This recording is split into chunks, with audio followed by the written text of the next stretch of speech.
Hello, everyone, and welcome back to the Copilot Compass, where each week we take a deep dive into Microsoft 365 Copilot.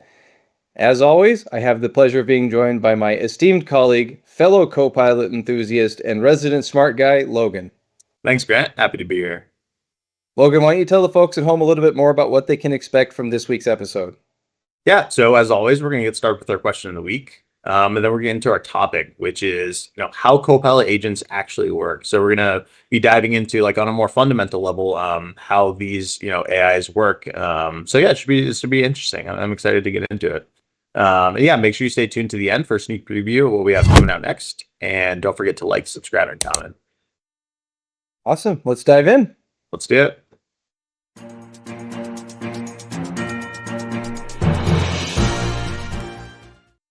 Okay, so let's get into our question of the week. And remember, you can submit your own question by leaving a comment on this video or by emailing the email address in the description. So this week, our question is, how does Copilot interpret ambiguous requests and refine its responsiveness? Ambiguous requests. Okay.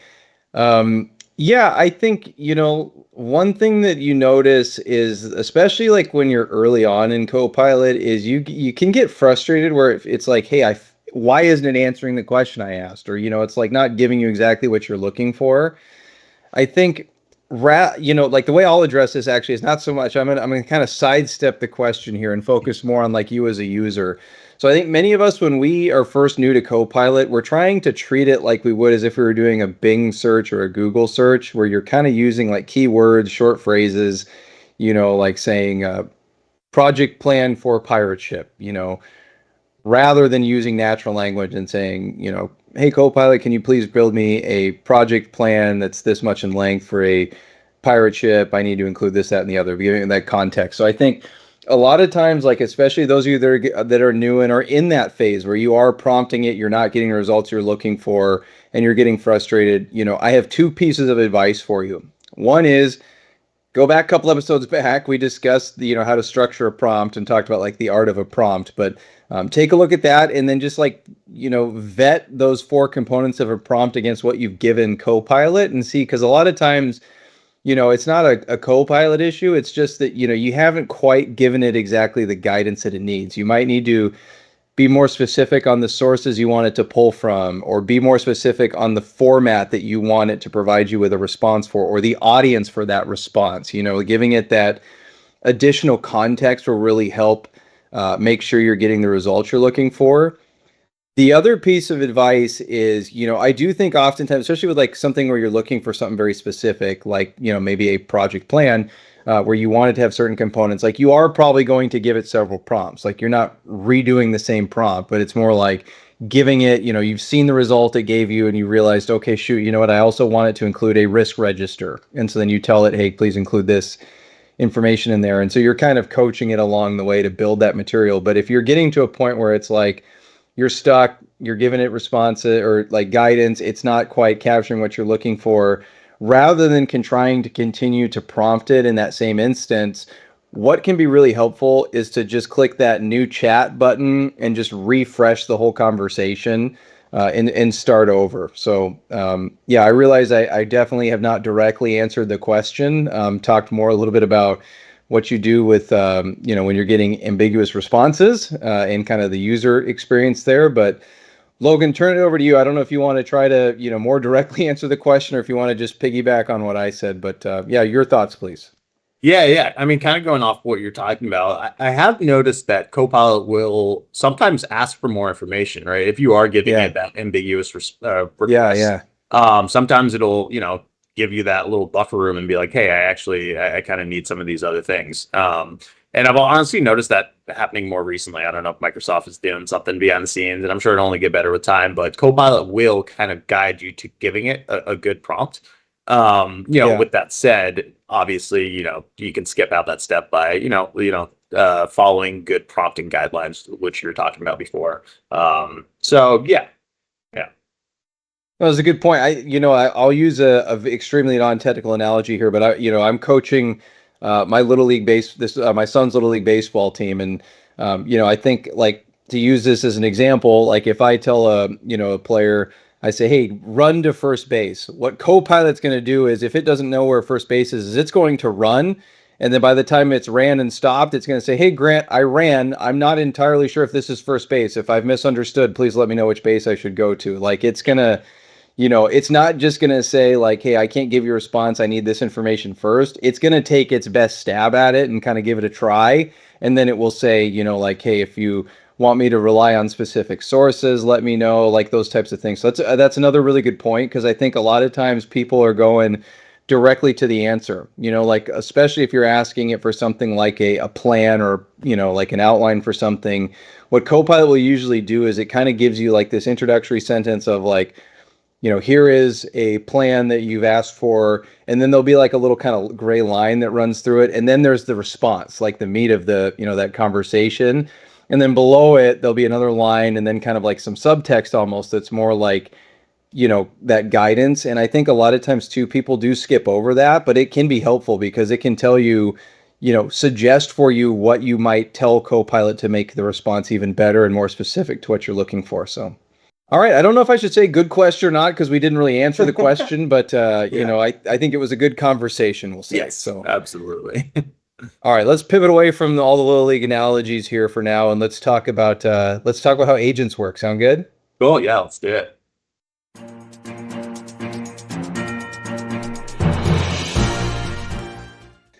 All right, so again, today's topic is going to be how Copilot agents work behind the scenes. So we've done a few episodes now where we've talked about agents from like a user perspective. We showed you, like there is like some very user-friendly, super easy ways for you, regardless of your technical savviness, to build your own agents for, your own business processes. And we've showed some of those in a few previous episodes.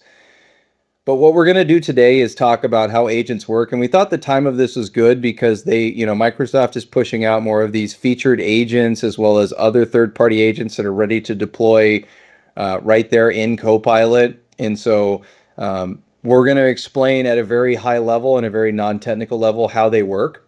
And I don't think for you as an end user, it's not like super important, to be honest, but I do think it sort of helps to like, in two ways. One, it's cool. I mean, it is really cool to kind of learn about this stuff. But two is it can kind of help you build some confidence in your interactions with the agent.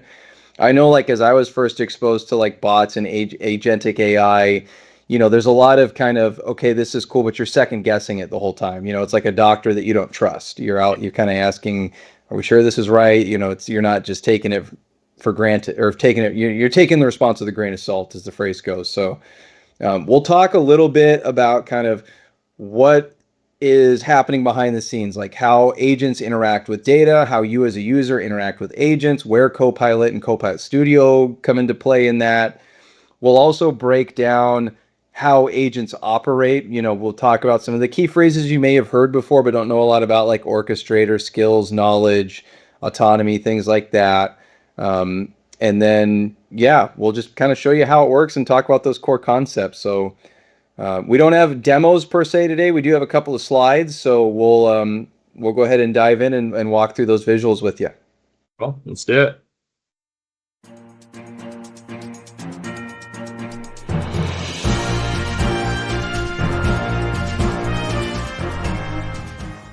All right, so we're going to, again, break down here how Copilot agents rather work behind the scenes. So we've showed you in a few previous episodes how to build agents, even as an end user, somebody that's non-technical, using natural language, walks you right through it. Go check a couple of episodes. I know Logan's even shown you a little bit more complicated ones like SharePoint agents, but we've also, primarily we've been focused our episodes on Copilot itself, like Copilot Chat and specifically Microsoft 365 Copilot. Now, these work hand in hand. Couple of kind of key differentiators between the two. So Copilot is human augmentation. And what we mean by this is it's helping you as an individual. It's helping you summarize long email threads that are in your inbox. It's helping you understand what action items you might have had from a previous Teams meeting that you had. So it's really helping you as an individual. Whereas agents are connected to Copilot and giving that human augmentation that support that it needs, but it's also could be autonomous where it's doing things on its own or even interacting with other agents. Copilot, you can think of it's private, it's your personal assistant, whereas Agents are assistants for tasks and processes rather than individual people. Now, as we proceed into the future, I think you're seeing AI more and more across the organization. It's also entering into new organizations, new industries, and eventually there's going to be every person's going to have a Copilot. May not be a full-blown M365 Copilot license for everybody, but you're going to have at least some agents that you're interacting with, using that consumption model or pay as you go, or the message packs rather. Agents, you can think of this way, that every business process is going to have some kind of an agent. You're going to still have some that are going to be very highly manual, do certainly require a lot of human interaction, but there's going to be opportunity for agents in every business process.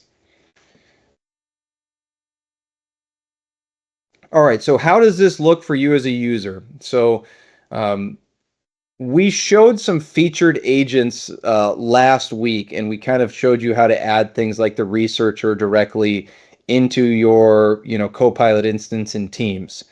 So in that case, here you are, you're the user, and you are in Copilot, and you are asking this researcher agent question. So this is kind of that interaction that we've seen. What we're going to focus on from here on out is going to be sort of that next layer. So behind that Copilot layer is Copilot Studio, which is essentially that, we've shown you Studio before, very high level, some simple use cases, but like if you have developers within your organization that are building you some complicated tools to solve business processes and business challenges, we're hoping that you're using Copilot Studio for that. And so that's where you're interacting with it. And then you have these agents that are playing sort of behind the scenes. These agents can understand your work context. They can be personalized for what you need. And the hope is here that you have this complex web behind the scenes. It runs through Studio and goes through Copilot to give us all a consistent experience across the organization. All right, so this is a visual that you may have seen before, and you've probably heard some of these terms. I know that this is kind of Microsoft's representation of the agent experience and how Copilot agents work. My wife's in real estate. She just had a training that she had taken earlier this week, and it was on like AI and LLM type of stuff. And knowing, obviously she knows what I do for a living. She'd kind of showed me, hey, this is what we saw at work, and I know that particular trainer had a similar visual here. So we're going to keep this, it can look technical at first, it can seem complicated, but we're going to break it down to you as simply as we can here. So we'll take a look at the top, this user experience. Now this, in an autonomous agent that doesn't require human interaction, like it's triggered by some kind of an event that occurs, and then it does an action. It may never interact with you as a human being, and so this is why we have this optional tag here. But in the case of like a Copilot agent, that user experience is probably going to be Copilot chat, or that chat interface. So from there, the user experience to get like, let's say we'll take for the next of this, we're going to use like an onboarding chat bot. So let's say, and this is a common one that organizations are using and very valuable. When you're a new employee in an organization, they're giving you like a benefits packet. If you travel a lot, maybe there's a travel policy that you have to refer to. There's probably some documentation on company culture, trainings that maybe you have to take, all this stuff. And so what you can do is stand up all this information in a SharePoint folder, create an agent that would allow this new employee to, like if they have a question on their 401k match plan and how that works, rather than having to try to remember who sent them that file or where it is stored and dig that up and then scroll to the right spot, maybe you stand up this chatbot agent that allows you to, ask questions and get that answer quickly based on that, that data set. So in that case, like you are the end user, you're interacting, your user experiences that, you typing in that question into the agent. Now the orchestrator, so you can think of this like the conductor at the orchestra. So you've got all of these things that are happening behind the scenes, like the knowledge bases that we'll talk about, these skill sets that we'll touch on, and then in some cases the autonomy that might be happening. All of that gets funneled through this orchestra. So it's kind of conducting the show here. It's making sure that everything works harmoniously with one another. So that's that orchestrator level. Now, from orchestrator, you've got a few different things that we'll talk about. So knowledge bases. So this is like what is it grounded in, and what kind of memory does it potentially have? So again, we'll stick with our example here with the onboarding buddy agent. In that case, the knowledge, you're grounding it with a SharePoint folder that has all of these, new hire orientation resources in there. So that's its knowledge base. You might also be standing up agents that are drawing from the web, that in that case, the internet's basically its knowledge base, like all that publicly available information.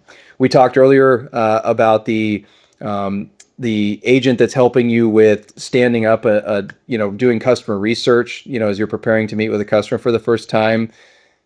That knowledge base might be, LinkedIn, company's website, all that other stuff. So that's kind of that knowledge category, the grounding in the memory that it has, memory of, previous interactions. Now, the skills are the different things that it might do. So the actions, like what can it do? Does it, in the case of our onboarding buddy, it's going to give you a written response, based on the knowledge sources and the grounding that it has. In other cases, it might actually perform something for you. Like maybe you want to tell Copilot Chat, hey, can you schedule a meeting for next week with me and Logan as a one-on-one? I want it to be 15 minutes. And then maybe this agent can actually create that meeting on your behalf. So that would be an action. Now, triggers are what causes this whole process to start. Case of our onboarding buddy, it's you asking it a question. That's what triggers the process here. But in other cases, it might be something like maybe it's a certain time of day that your agent does an action. Could be, another agent that's interacting with it and tells it, hey, do this thing for me. That's kind of what a trigger would be, is what starts the process here.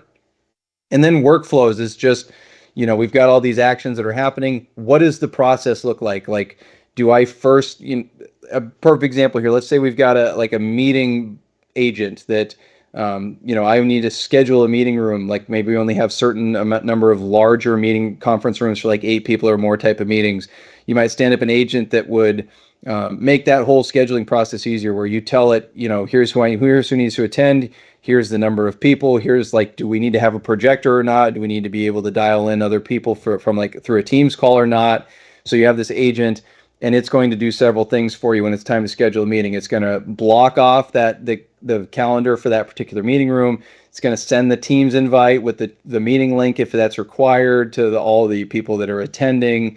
Maybe it even it recognizes that it's over lunch hour, so it's going to trigger something to the kitchen or to catering or whatever to get something set up for you. So it's performing several actions. So these workflows are essentially, what are the order of those events? All right, so we've touched on knowledge, we've touched on skills. So autonomy. So this is kind of that next stage here. Autonomy really is a crucial section that's going to focus on planning and handling of exceptions. So, and then also self-learning. So, for example, exceptions, like if something happens that's maybe slightly different, what is the next step here? Planning is kind of trying to figure out, okay, what is going to be my actions here? Like if maybe you give it a prompt of, hey, I want to understand our EBITDA for this particular line of business. So the planning that the agent is doing is going to be, okay, what are the data sources that I'm going to draw from? What type of calculations am I going to need to do? So it's planning out the steps of events that it's going to do. And then it's going to have the exceptions. So the exceptions are like, okay, if something comes up that I can't solve, like what is my next step going to be? Maybe the process is to prompt you and say, hey, I need more information, like we were talking about in the question and answer part of the episode. Maybe it takes a different path for those exceptions. So kind of how's the exception handling going to work? The last one is self-learning, and this one, it might learn from experiences. Like if it gives you a certain type of response, but you're always coaching it to, hey, I need this included in it, it's going to learn from that potentially, if you have it set up that way, to say, okay, next time I get a similar question, I should include this information because I'm being asked for it. So it's learning, sort of how that works. All right, last point here is right here at the bottom, foundational models. So at the core of an agent, we're going to have these foundational models. So these are the underlying models that are going to support the entire system. So they provide basic capabilities for understanding and generating language, recognizing patterns, making predictions when necessary. Think of them as the foundational knowledge that all AI is built on. Last point here is it can interact with other agents. So you might have like an agent that triggers another agent, like we talked about in the triggers section of this conversation. So in some cases you might have this whole process here bleeds into another agent process, starts again. So this is kind of a brief overview. We tried to take a complex situation and explain it in a way that makes sense for hopefully most of you. Would love to see if you have questions or areas of this that you want to look at a little bit deeper. Please do give us a new question of the week by giving us a comment or reaching out to us and letting us know what your questions are, what you might want to understand a little bit more in our next episode. But hopefully you found this valuable, and hopefully this builds a little bit more trust the next time you use an agent, knowing how it works.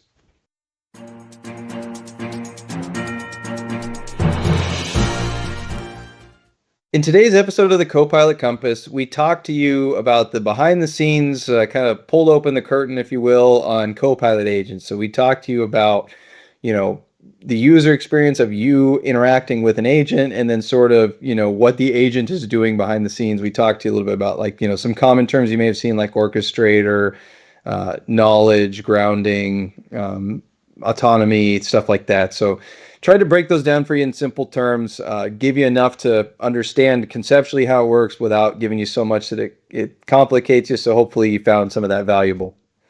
Yeah, hopefully you enjoyed the presentation. I think just like getting to understand how the agents work, it might not necessarily be helpful in your day to day, but it's definitely interesting, and it can help with the way that you interact with Copilot, and it's all definitely helpful if you are actually building agents. So yeah, it was very cool demos. But yeah, if you enjoyed, make sure you like, subscribe, and comment. And we have Q&A sessions every episode, so make sure you leave a comment or email that email address in the description. Remember that we have new episodes coming out every Tuesday, and stay tuned to get a sneak preview of what we have coming out next. Thanks again, and we'll see you next week. See you next week.